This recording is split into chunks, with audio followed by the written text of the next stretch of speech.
Bonjour, je suis Arié. Attention aujourd'hui. L'armée de l'air israélienne a mené une série de bombardements ciblés dans le sud du Liban. La semaine dernière a été particulièrement mouvementée à cet égard, mais les attaques d'aujourd'hui ont gagné en intensité. Les forces de défense israéliennes ont confirmé avoir attaqué des dépôts d'armes du Hezbollah, littéralement incrustés au sein de zones habitées. Il ne s'agissait pas d'installations isolées en pleine campagne comme celle de la semaine dernière, mais d'entrepôts d'armes situés au cœur des villages civils. Avant l'attaque, l'armée israélienne a lancé des avis d'évacuation pour des villages comme Brachid et Al-Mahadal, dans cette zone du sud du Liban. L'ordre était clair, quitter certains bâtiments car des frappes de précision vont avoir lieu. L'idée était de réduire au maximum les dommages civils. Avertissement préalable, utilisation de munitions guidées, surveillance aérienne constante et renseignements supplémentaires pour affiner les cibles. Pendant ce temps, au Liban, des impacts sur des bâtiments de ces villages ont été signalés après les alertes.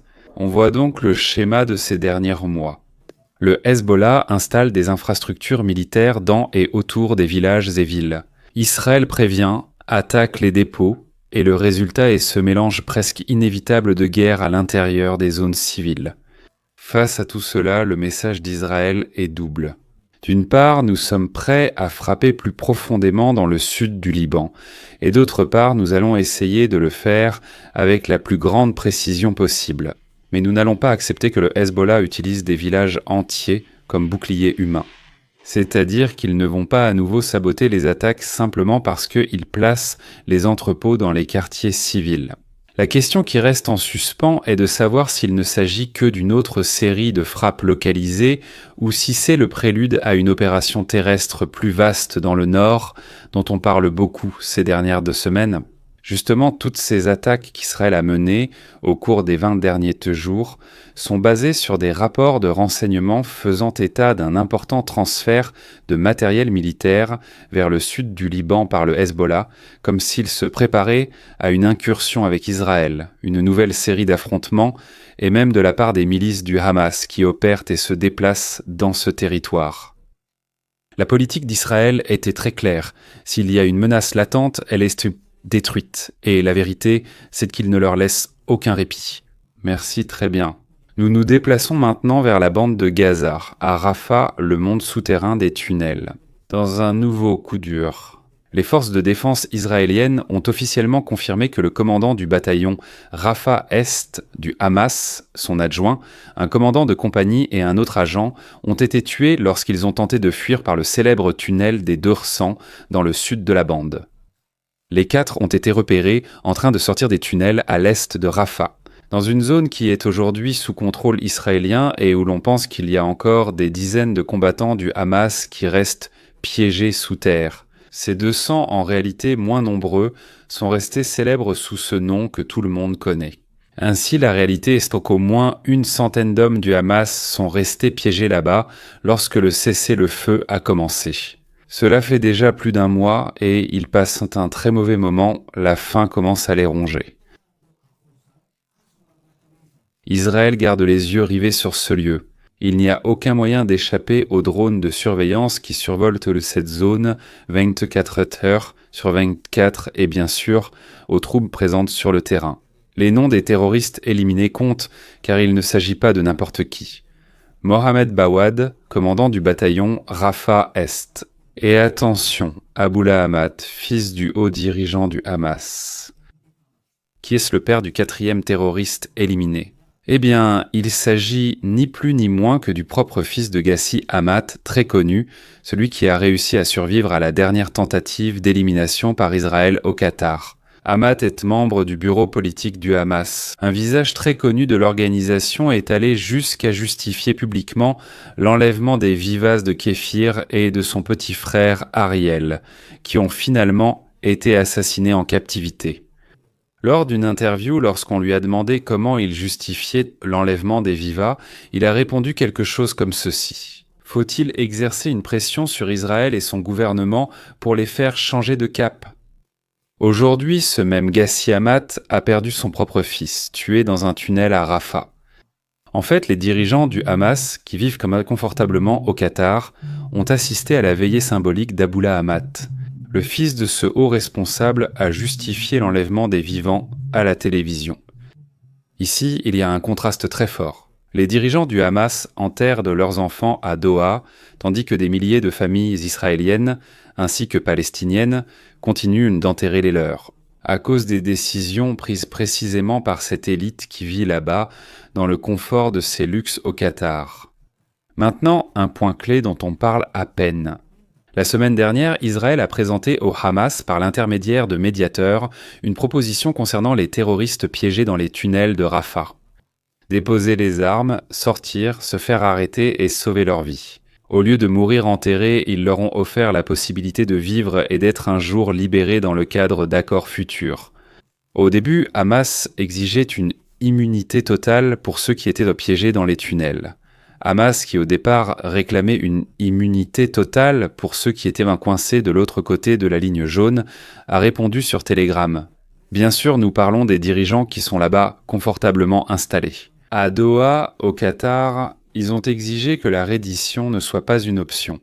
C'est-à-dire, Israël a ouvert une porte, les propres dirigeants du Hamas l'ont refermée. Et ils envoient honte le message qu'il vaut mieux mourir en martyr que de se rendre.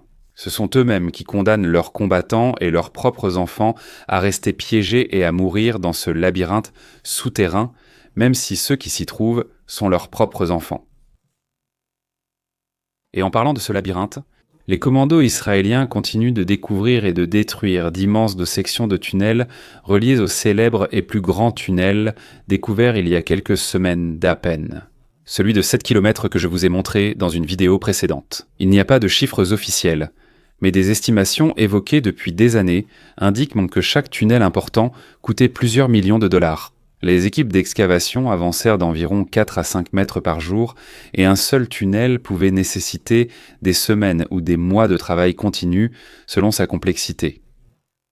Tout cet argent en ciment, acier et électricité n'ont pas servi à construire des hôpitaux, logements ou infrastructures civiles que réclament aujourd'hui les militants pro-palestiniens partout dans le monde. Le fait est que ce qu'ils réclament, les habitants de Gaza auraient pu l'avoir. Des millions de dollars étaient à leur disposition qu'ils ont décidé d'investir dans un métro souterrain conçu pour cacher les dirigeants, déplacer des armes, déplacer des otages et lancer des attaques contre Israël. L'élimination de commandants comme Abdallah Hamad et la destruction de ces grands tronçons laissent le Hamas sans ce système nerveux souterrain. Moins de mobilité, de logistique et d'abri sûr. Cependant, et c'est très important, nous ne voyons toujours pas de reddition massive et, à vrai dire, qui sait si nous la verrons dans ce qui vient. Ce sont des combats très localisés, des poches de résistance dans des chambres isolées, des tunnels et une guerre qui devient plus dangereuse pour tout le monde, précisément parce qu'elle se mène tunnel par tunnel, section par section. Un dernier détail important.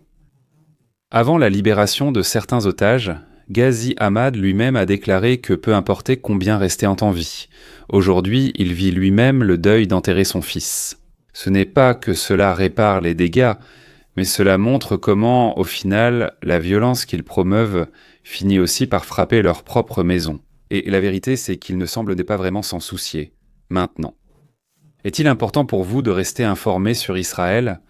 Vous pouvez vous abonner à la chaîne. Activez la cloche pour savoir quand je publie une nouvelle vidéo et bien sûr, partagez-la bien.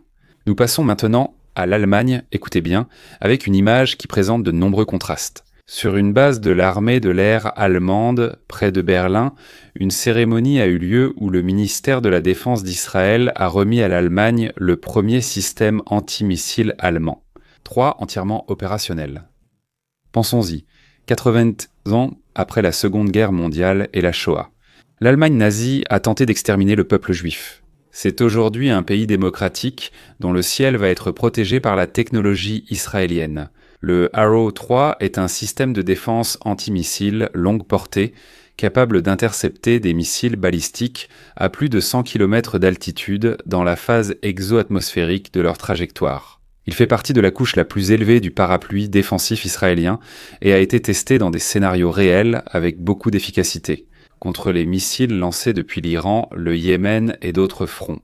C'est à cet endroit, lors de son épreuve, que l'Allemagne s'y est vraiment intéressée.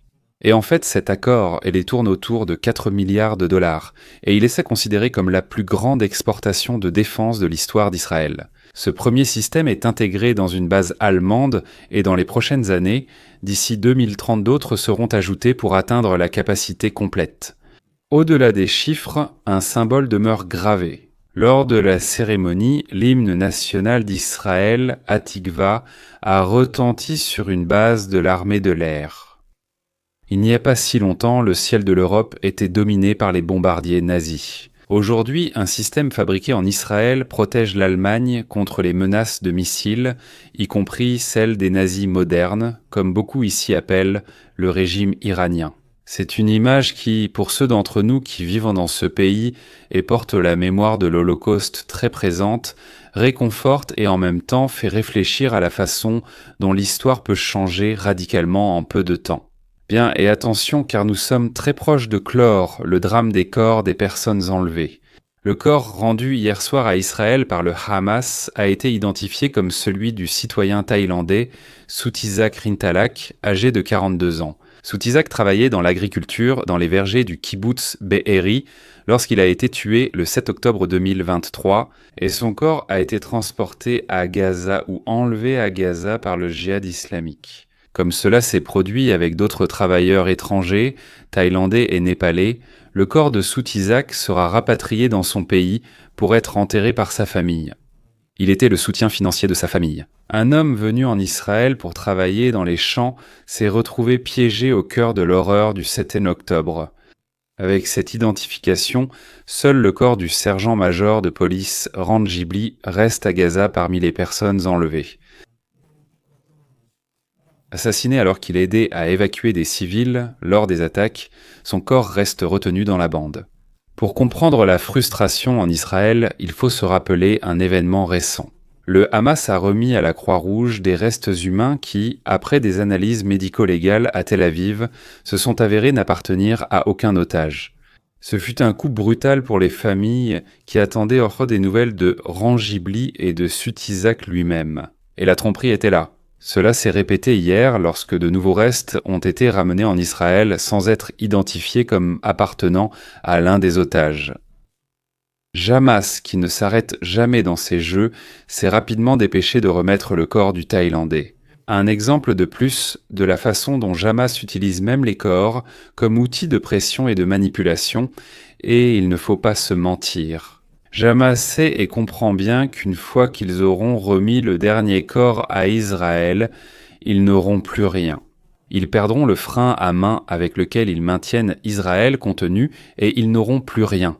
Plus rien pour pouvoir manipuler ou faire chanter l'État d'Israël. Ils savent qu'à ce stade, ils seront à la merci de ce qu'Israël compte faire concrètement. Maintenant, au moins, la famille de Southisak peut lui donner une sépulture en Thaïlande. La famille de Rang attend toujours. Et derrière ces noms, il y a quelque chose qui se perd parfois dans les chiffres. Nous parlons de personnes venues travailler dans les champs, de jeunes policiers qui se sont lancés pour secourir d'autres sous le feu. Des familles vivant depuis plus de 2 ans entre espoir, angoisse et deuil. Bien. Si ce contenu vous aide à mieux comprendre ce qui se passe ici, en Israël et dans la région, je vous invite à vous abonner, à laisser un like et à partager cette vidéo. À bientôt.